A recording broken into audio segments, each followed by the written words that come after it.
Hello, everyone, and welcome to the Seeking Heaven channel. I'm your host, Tamara Caulder Richardson.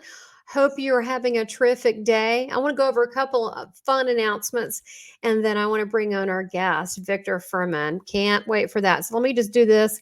So tell you what's going on. First of all, I'm going to be on the Galactic Cruise as a keynote speaker. We haven't ironed it out totally, but because it's this is all new, it's exciting, it's the first time. But I will be speaking. I believe I'm going to be speaking about it. It's called At Sea with Series B, where I talk about mermaids, and then I'm going to be doing some light code activation. If you sign up with the on the cruise through me and you use free 30, that's FREE 30, you will get a a free 30-minute evidential medium psychic reading or activation if you prefer for 30 minutes valued at $325. Now, if you bring someone with you and we put their name on there, they will also receive 30 minutes, the same thing. Or you can have a reading together for an hour. That will be done and set up over Zoom, not on the ship. Okay.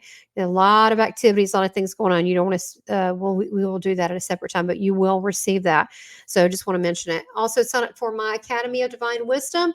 I have a free Christ-like meditation that you can get as 30 minutes, which will bring you to that light that I experienced, that divine light in my near-death experience, as well as other classes that are paid and free. And then I have Starseed sessions that you can take advantage of and look under services under the Academy of Divine Wisdom, where I do light code activations, past life and soul discovery, earth mission channeling, angelic transmission and coding, galactic starseed channeling, spiritual mentorship and coaching. Then I also have my evidential medium, which is the life pack readings are Akashic. I go to the Akashic records, and I've just been doing that for some time. I'm also a conscious Christ and ultra-dimensional channel, so that's just kind of the level that I go. They're very beautiful and sacred, and people seem to enjoy them very greatly, and they get what they need. So, and sometimes healings and other things take place, so consider that. And then also, finally, my Seeking Heaven store. I have a lot of fun Starseed and spiritual merchandise you can take advantage of. And finally, the last announcement is join the Seeking Heaven channel. Make sure you subscribe. And if you feel in your heart to donate, one-time donation or donations, you'll see in memberships as low as $2.99. It sure would help. Every bit helps. It's very, I have expenses running this channel, and I would appreciate every little bit. It would mean a lot to me. All right, so let me get going. Man, I'm excited about part 2. I have Victor Fuhrman here, who is known as Victor the Voice. He is a radio host of a couple shows, and we're gonna be talking about that. I'm gonna place it down there so you can connect, which is Destination Unlimited, which I was on, and also Vox Novus, and we're going to give you the links for that. But he has a wealth of information. He has his doctorate, and as far as he's a minister, he's worked with the Interfaith Temple. He's a healer. He's a storyteller. He's a poet, a really good poet. He's an oracle. He's an entertainer. He's actually very funny.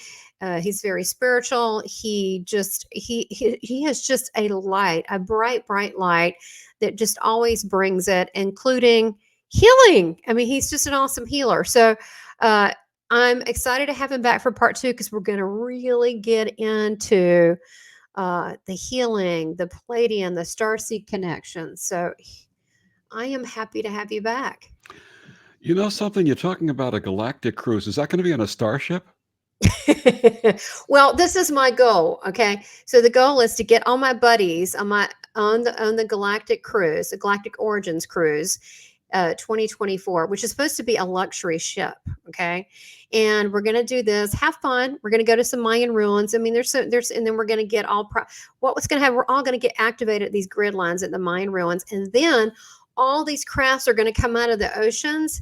And Scott, we're going to take a little voyage, and it's not going to be on the ship. That's what my goal is. I'm planning for a first contact CE5. That's what I want, because I aim high. What do you think? I mean, why not? If you don't ask, you never get it. Wonderful. I think it's a great idea. And it's going to be during the winter solstice, right? I don't know, probably so. Yes, it's December. I don't know exact dates, 2024, but I know that it's booking up. So again, I want everybody to use my name so they get their free 30 minutes. No one's offering $325. I mean, it's really, that's how much that's real money. I'm not making that up. I'm just there. Why not? Why not? Uh, I feel like I like to give back. So there you go. I'm not giving some little trinket out. So, but yeah, I want everybody there so we can all get activated. We can go to these mind rooms, which have the grid lines, where our star family was there, and they know that we're all on the boat.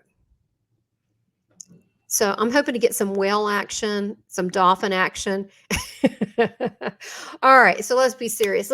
So last time we talked about all your spiritual experiences, you little boy, and how you just want to go in your closet and take me away in your spaceship. So we started with all those stuff up until the time that I was in the Air Force in the 1970s. And then when I got out of the Air Force, I'd been doing Armed Forces radio and television service in Korea for 2 years, and I did some broadcasting down at Homestead Air Force Base in Florida. I had an interesting experience, actually, at Homestead Air Force Base, and then we'll move on to later in life. I was with the base information office because when we were domestically, we weren't doing broadcasting, people who had the broadcasting training and background that I had. So we were doing contact with local news agencies, bringing people onto the base, anything related to literally marketing or base information, public information. And we used to take turns on weekends answering people who would call in if they had a question or there was an issue that came up. And one weekend, it was my turn to answer the phone, the calls coming in. And just before the evening started, I got a call from my commander. And he said, I'm taking over this weekend. You enjoy the weekend. Take it off. I'll explain to you why on Monday. I said, okay. I said, that's wonderful. So on Monday, he told me that a Cuban MiG had landed on the base, had gotten through the radar and landed on the base. And that's why he was handling the calls, because they didn't want anyone discussing this. I said, okay. He said, you'll take over next week. So the following week I was on, and this guy called me and said, I'd like to talk about the UFO that landed on the base last week. I said, what do you mean UFO? He says, there was a UFO that landed on the base last week. I said, well, I'm not aware of that. And the guy says, yeah, it was a UFO. I said, okay, I let it go. Turns out that I found out that 2 years prior to me being there was a Cuban MiG that got onto the base and landed there. So the story that my commander told me may have been a cover so as not to have to discuss with me the fact that a UFO had landed on the base. Take it back, and I found later in life that Jackie Gleason had gotten invited by Richard Nixon to visit the base. Yes. And he took Richard Nixon took Jackie Gleason to a hangar, and the story is that he showed him an alien body or a living alien of some kind, and that it changed Jackie Gleason forever. He was never the same person after he saw. I've heard that exact story. Is that the same place you were? That's where I was stationed, and I don't know that they were connected with those events. Because it's possible, but it's really fascinating that took place that way. Anyway, getting back, so I get out of the Air Force in 1979. And having had the background in broadcasting, I had applied to a bunch of radio stations up and down the East Coast, where I live here in New York, but up and down the East Coast. And every place that I that I applied to was willing to hire me. But in those days, they were offering very low wages. I had a young family, and there was no way that I could afford to ask my family to work a 6-day week at basically basic wages and support them properly. So having had a background from my dad in business as a kid, I put an ad in the New York Times and the Sunday Times saying, let my communication skills enhance your business. And I got a call from a gentleman on Monday. He interviewed me on a Tuesday, and he hired me on a Wednesday. And that started a 44-year career in the welding equipment, compressed gas, and welding technology industry. So that's what my day job was for 44 years. You're kidding. Explain what you did. Explain that, because that's pretty gutsy that you said, okay, I don't see what I want, so I'll create the position. I mean, that right there is a lesson for a lot of people listening. Absolutely. If you have a skill set and you know what to do with that skill set, Mhm. then in essence, you can reach out and create your own position. And that's exactly what I did. And I started out, I wound up being general manager of the company after a few months. I taught myself welding. I had no prior knowledge of welding. So I taught myself welding. I was able to show my customers how to weld, bring new equipment to them, new technology, all this wonderful stuff. In any event, come back now to mid to late 1980s. And if you recall, in the last show, I was telling you that I had a problem with my back, and that led me to that acupuncture and what happened from that, the miracle Oh. healing. But no, I didn't do acupuncture again. A friend of mine said, you know something, have you ever taken a yoga class? And I said, no. He said, if you take yoga, it will help you with your back. So I said, sure. And this is where the synchronicities really started rolling. So there happened to have been a local high school near where I lived in here in New York. And I saw an ad in a adult education newspaper that said, study yoga with Judy Hamsa. And there was something about the name Judy Hamsa that just resonated with me. And I signed up for the class and I met Judy, and she and I actually became friends. We're still friends to this day. Really? And yeah, she was my yoga teacher, but she really became also my friend. And she's been on my show, by the way, talking about meditation. And during one of the classes, she said, you know, I love your voice. Would you start facilitating meditation? So I started facilitating meditation. And then we went on these retreats to a Zen monastery up in Livingston Manor, New York. And it was a wonderful series of weekends with yoga teachers and friends. And we'd all do yoga and we do meditation. And we just really enjoy each other's company. And at one of those retreats, someone mentioned the word Reiki. Now, I'd never consciously heard Reiki in this lifetime, but something about it resonated with me. And the voice told me this is something you need to pursue. And there were two other people in that class, including my teacher, Judy, and one other. And the three of us said, this is, I believe, October of that year. We'll look at that next year in January. That's something we'll look at. 2 weeks later, we were in our first Reiki class together. Because when you listen to spirit, when they give you the accelerator pedal, you got to move. Right. And they'll get that opportunity where you're like, where is it? And it'll just show up. Absolutely. So I'm in this Reiki class, and wonderful class, wonderful teacher. And one of the classes in the beginning of the Reiki teaching was to go inside and see if we can see or visualize anything using the Reiki symbols, but do it internally. And as soon as I closed my eyes, I immediately saw what I conceived to be an angel in energy form. Now, I had no angel consciousness, direct angel consciousness, up to that point. So when the teacher said, who did you see or what did you see? I said, I saw an angel. He said, ask the angel its name. And immediately, without even thinking, I heard Gabriel, which is interesting because Gabriel is the messenger, also the communicator, and I was a communicator. In any event, that night I went home. And my daughter, who was about 13 at the time, she said, Daddy, what's this Reiki stuff about? And I started showing her. And she sat in the chair. I placed my hands over the back of her head. I said, sweetie, close your eyes and see if you feel anything or see anything. And immediately she started naming people who were in our family who had passed away before she was actually born, her grandfather and some other folks. And she said, Daddy, there's an angel flying above them. I said, what's the angel's name? And she said, Gabriel. So I had confirmation of this Gabriel relationship for whatever it was worth at the time. Yeah. But I had confirmation of that Gabriel relationship. I love getting confirmation, don't you? I just love it. Absolutely. So I started expanding and I started teaching Reiki classes and leading meditation facilitation and doing healing groups and so on and so forth. And as I was spiritually expanding, unfortunately, my ex-wife was spiritually contracting, and she had become born again, and I supported her. I took her to all the churches she wanted to go to. I set up chairs in our house for her to have meetings and prayer meetings. But she basically told me that my work in spirituality was a threat to her religious pursuit. Oh, Victor, I didn't know that. I'm sorry. And I waited until my daughter was 18, and that was the end of our marriage. In the meantime, I was doing these Friday night teaching classes, and this friend of mine came over and said, I know a woman who has cancer, and she'd like to learn more about the Reiki work and the meditation and the healing that you do. And I arranged to meet her on a Sunday morning. And I knocked on the door and she opened the door and she looked at me and I looked at her. And we literally said, it's you. We had known each other, not in this lifetime, but we Wow. traveled together before. And it started out as a friendship and a healing relationship. Ultimately, it led to a love relationship, a romance.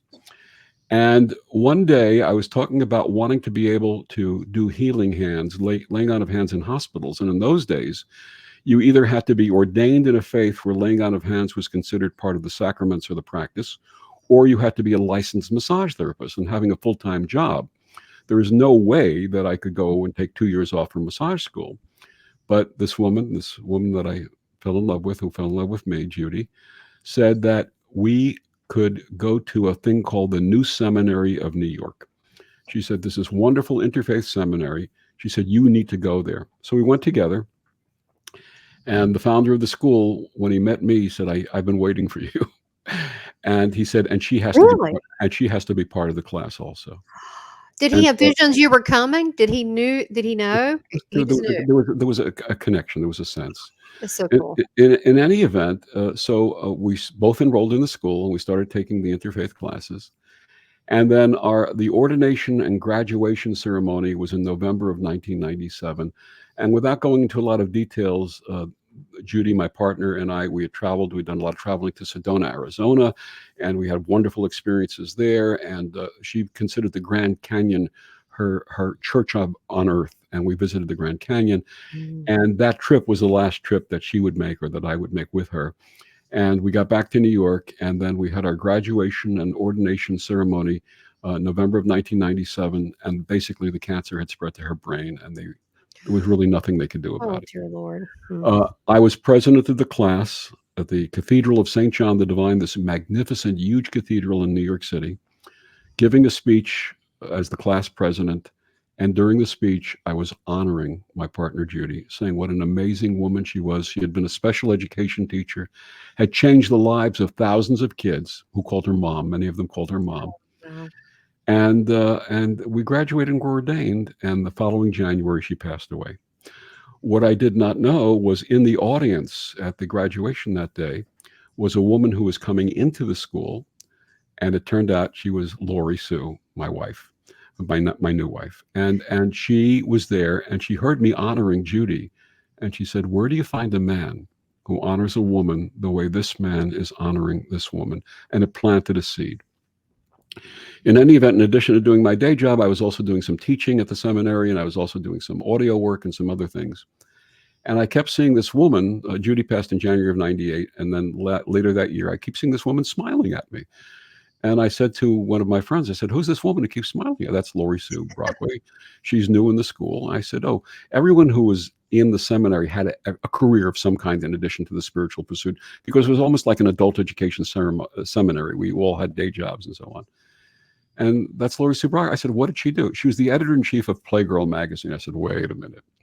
I said, she's not smiling at me. I'm no Mr. January.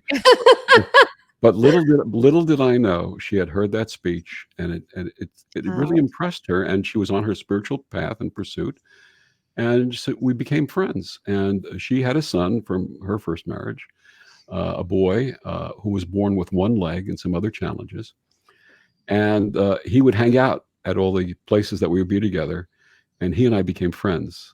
He was 6 at the time, and just he's now 32. He's an amazing young man. And ultimately, it led to a relationship between Lori Sue and I, and we eventually got married. So again, synchronicity, one door closes, another door opens, one door closes, another door opens. But you have to be cognizant that these doors are opening so that you can walk through. Right. And one of the things that I learned in this process, and I'll share this with those who are listening to us and watching us right now, is that you're given possibilities in life. Things will present themselves to you.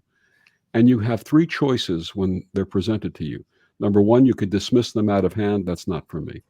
Number 2, you can say, that's interesting, but not right now, perhaps later. Or number 3, you could say, yes, that's for me right now.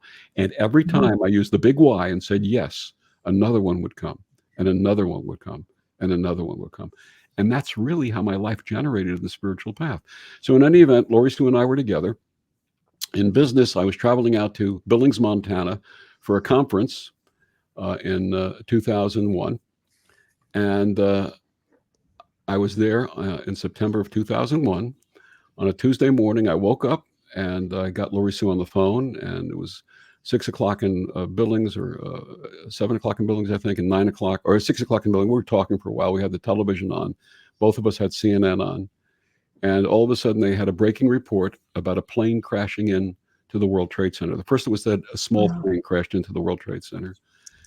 And then we were watching, and the second plane crashed, and we knew exactly what was going on. And she left Manhattan, where she was living at the time, to get to where her son was going to school. My son now was going to school.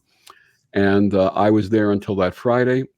I flew back. The first flight out of Montana was that Friday. Flew back into Newark because you couldn't fly into any of the New York airports. Got a cab, met her at her apartment. And she had actually signed up already as a chaplain for the Red Cross. And the following day, that Saturday, I checked in with my office, and then I went with her to the Red Cross, and we both volunteered as chaplains for the Red Cross to help people at the Family Assistance Center who were either waiting for word of their loved ones who may have been lost, who were just shaken by what had happened, and so on. So the synchronicity, so we were there giving service, and we were in service to the Red Cross for several months after, doing our day jobs and then coming there at night and administering to those who needed ministry. And one of those sessions, she is there with me, and she says, "I think that's my ex-mother-in-law." And her ex-mother-in-law was sitting there, and she realized that her husband had been killed, had died in 9/11, her ex-husband. And she had actually been afraid of him. They broke up. It was not a good marriage. And Got it. And so consequently, we went over, we comforted the family, and she got closure because of that, because she would never have known that anything had happened had we not seen them there. Synchronicity, another synchronicity. Yeah, that is crazy to see your mother-in-law. So they mended their differences because she was probably ticked when they separated. You know how they side with. They loved her. They really loved her, and they Oh, they did. recognized. So they got to like get back together. Okay, good. That's good. So they had a reunion. Absolutely. So that happened. And then there have been many other opportunities because of the ordination, because becoming an interfaith minister. My original degree was Minister of Spiritual Counseling. I finished with a doctorate recently when COVID was around and I wasn't working actively with a day job. I joined them, the seminary, with the current administration, and we did Sunday services on Zoom, and I finished my doctorate with them. And again, synchronicity. Everything happens because of when one door closes, another door opens. And that's been the story of my life. It's really been wonderful. And when I recognize that and listen to the inner voice, all of these wonderful gifts have happened. And I am so grateful to Spirit. I'm so grateful for the opportunity to have been of service and to continue to be of service to people on a spiritual level, in addition to the business world.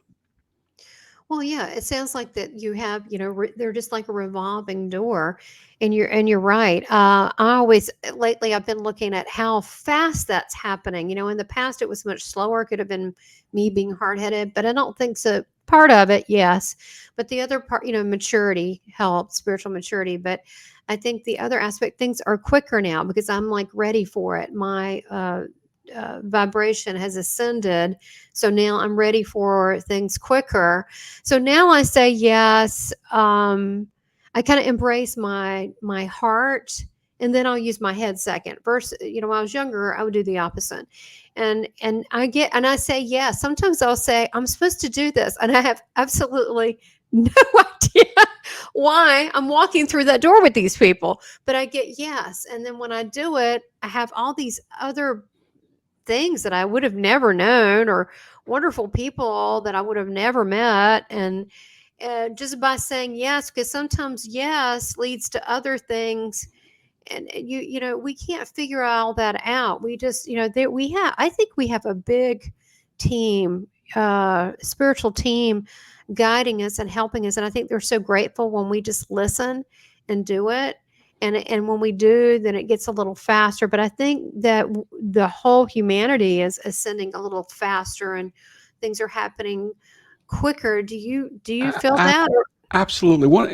Talk about synchronicity for a moment longer.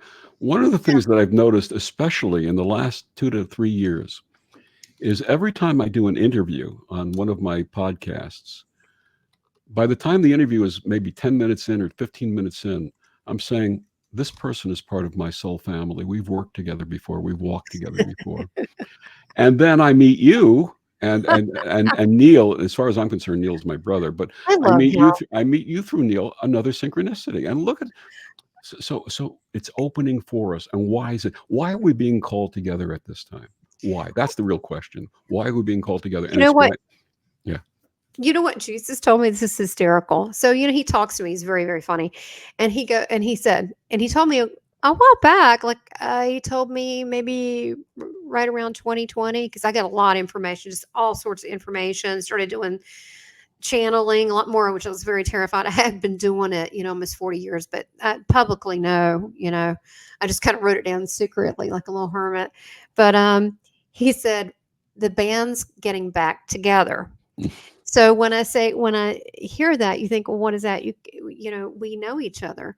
But the fact is, how I interpret that now is the ones that was from Lemuria, from Atlantis, the original Cedars that that have been here forever, that have been with, let's say, Christ in multiple lifetimes, or Egypt with Edgar Casey, and all these things, that we've been key players, not always on the right side, but we know, I would say the majority, almost 99% is on the right side that are here now. I mean, I only leave that 1% because I don't know, question mark, but we're here because we're trying to make this a better place, and people all over the place that are like us, or some people are just waking up, are joining this bandwagon, because we know that it's got to be us to put forth love in this world, and to demand kindness and grace to each other.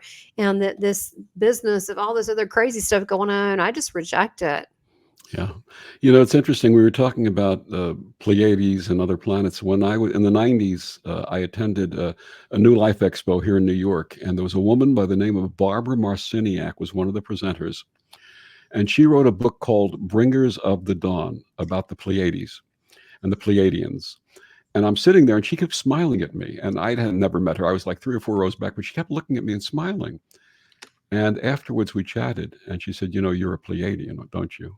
Yeah, you are. And I remember that when she said that, immediately, again, a synchronicity. If had I not been sitting in that class that day, I would not have received that information from her. So, did that open you up just when she said that? Just for a minute, did that kind of like do it when she said it? You're like, oh. I resonated immediately. I said, "You're right." I just knew it when she said it. You knew it, yeah. Absolutely. And I've been blessed with a lot of teachers like that in my life. I used to go to these sessions here in New York City. This older woman, she was well into her 80s at the time, and she'd open up her house every Friday night, and she'd have different spiritual presenters and speakers there. And one night, some guy was doing a presentation, and it just did not resonate with me. And she saw that, and she said, "Do me a favor." She said, "Would you mind hanging out after everyone's left? I'd like to share something with you." I said, "Absolutely." Wonderful, wonderful woman. And when everyone had left, she came over and she took my hands, and she looked in my eyes like a mom. And she said, "Victor, I want to share something with you." She said, "God does not require that we be holy, but God would love for all of us to be whole." And when she said that, that's the moment that changed everything for me. That's when I started embracing all of the stuff we've been talking about. You're right. So it doesn't, sometimes it's a little phrase. I noticed that even with like really trained mediums, they'll get into technique and that. Yeah, it's great to know. Oh yeah, your mother has this or that, and then you get pictures of it and all. That's great. But sometimes you don't have to say a lot. It's just the simple little things that resonate in your soul that is the evidence for that person. And we get it in our life when we ask for it. We have to ask for it for confirmation. I think every now and then we just need some confirmation, like, good job, keep going. And, and that confirmation could absolutely come from anywhere. That when I've said yes before, Victor, and I've showed up at places like, I don't know, I'm supposed to be here. That wouldn't have been me years ago when I had my advertising agency. I would have followed a plan and all. But now I just show up, and then I go, and I'm there to serve. But then instead, what I find is I'm super blessed. Absolutely. Absolutely. It's interesting. We were talking about my poetry in the first show. And when I was at one of these yoga and meditation retreats with these wonderful teachers and friends in the late 1980s, a lot of my poetry comes in the form of images to me. I start seeing a flow of images, and that's where the poetry starts. And I started seeing mathematical exponents. So, for example, if you have like after a number 10, you have like a 1 or a 10 or, multiples of that number. So they're mathematical exponents. I kept seeing these. And this poem came through me called The Power of One, which kind of summarizes everything we've been talking about in terms of here now to be of service to our sisters and brothers who are really, really in a world of fear and confusion right now. Very And the much. poem said, the energy flows from the love of the sun and charges a soul the power of one. That energy shared with a spirit that's new. A heart opens up the power of two. Ebbing and flowing from women to men, hearts on the wavelength, the power of 10. And when all the millions with compassion run, the birth of the new mind, the power of one. Oh my gosh, I love it. That was so powerful. And that's how I feel about things. I just read, and I wish I could think you probably know it, um, the scripture in the Bible that talks about through Christ, that through his love and his I mean through him, but through his light unity, we are one. Through him, we are one. And so, and then you think, well, what's that? What's his message? Love. I mean, he's a representative, a God representative.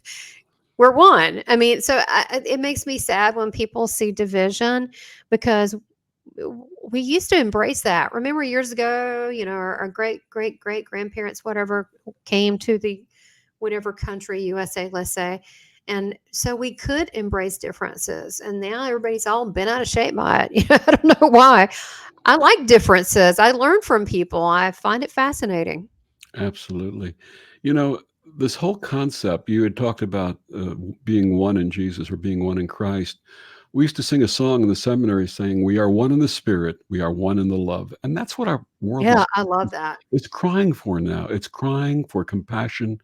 It's crying for love. And one of the things that I learned in the seminary the first time around the 1990s is that in virtually every faith and religion, there's a version of the golden rule. Do unto others as you'd have them do unto you. Love thy neighbor as thyself. If everyone put aside everything else and just did those two things, what a world we would have. Because that's what we're wanted to do. That's what divine wants us to do. And the other thing is, we've had so many lives, Victor, where we were the atheists, we're Catholic, we were the honestly the killer, we were the nun, we were the Hindu, the sat on a mountain that meditate. We were all those things. We've been all those things. And so we do that for experience, and so we can understand, and for learning. This is why I love how you take concepts and put them in these beautiful poetry. You really need, I love the book idea, because people receive communication in different ways, visually, orally, written, what have you. But you really got to do an audio book of Oh, that. no question about it. No question about I it. mean, you already know that, because I love how you Absolutely. punctuate and stop things, because and plus your voice is healing.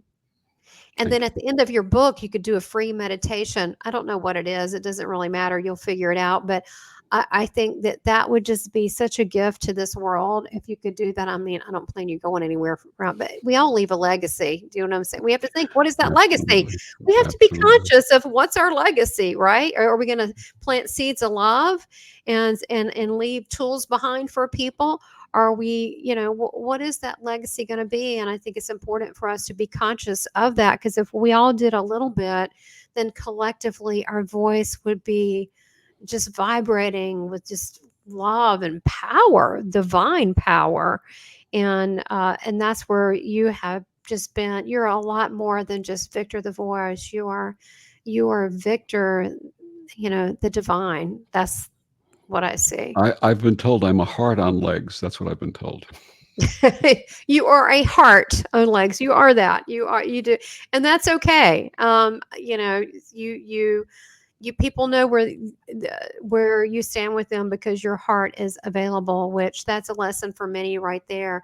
I knew that our 2 segments would not be enough, so I 100% want to have you come back. And what do you think about us doing possibly a panel thing? I'll run it past you where you could chime in on this whole disclosure, and what do we think about if we had ET beings land? How do you think we would handle it? How would the spiritual leaders? Some say I hear this, I hear these crazy things that they're demons, and I'm like, no, actually, and to really cover these concerns that people are getting disinformation and be able to calm them down, because I do feel this disclosure that was going to happen, because you are a spiritual minister and leader. I think you would be, and you're also Palladian. I think you'd be a good representative to talk about that, to calm people down.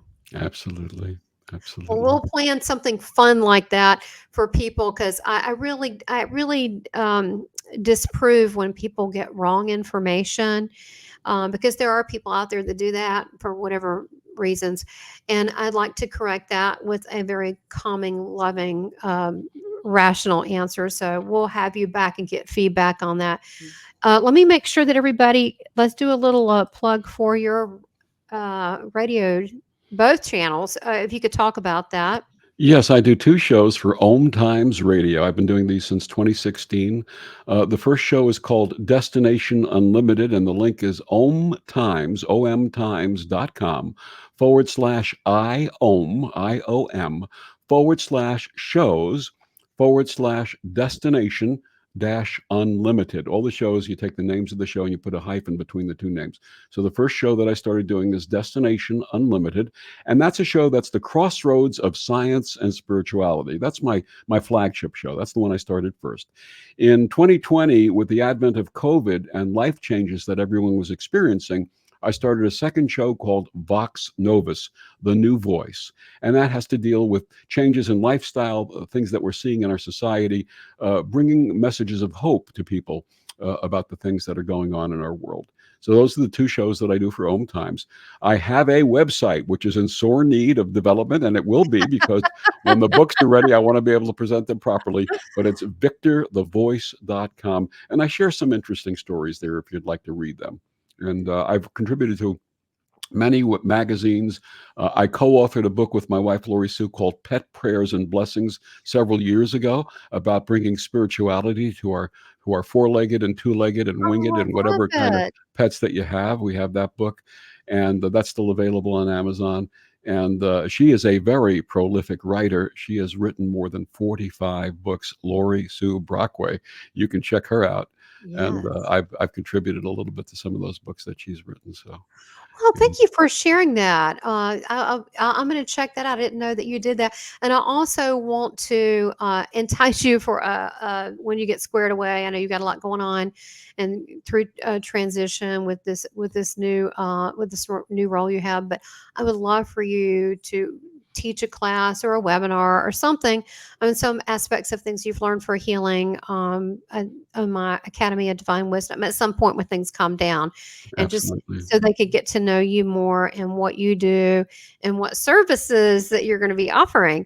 So I'm excited to hear all that. Victor, you're always welcome here. I think the world of you. You're just awesome. There's nothing I can't say except just wonderful things. I just want to throw roses up in the air. I'm so happy.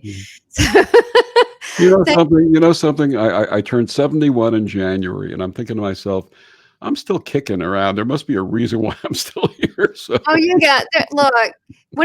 One thing that I've noticed, if it's not your time, I've had so many things happen to me, and I mean, my face crushed a different. Look, I'm fine. I'm not saying bad things don't happen to people. I'm not saying that, but what I'm saying, if you're meant to be here, you can be healed. Like with you with that hepatitis, it's just not our time. Unless they come and take me tonight.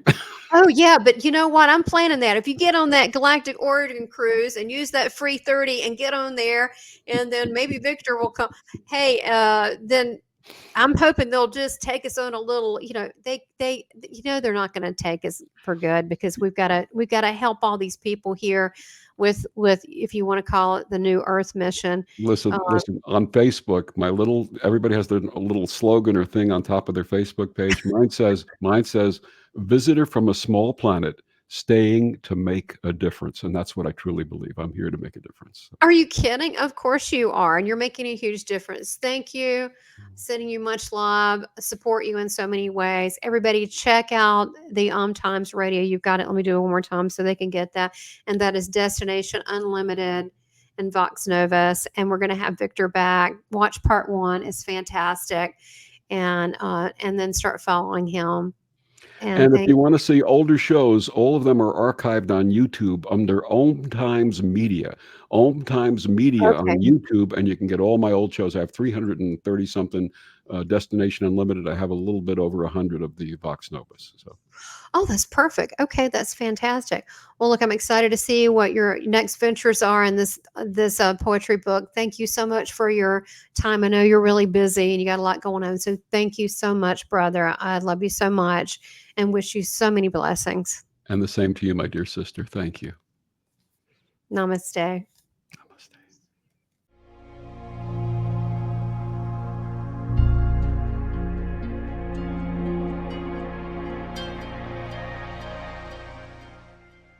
Please subscribe, like, and make comments, and support this channel by becoming a member.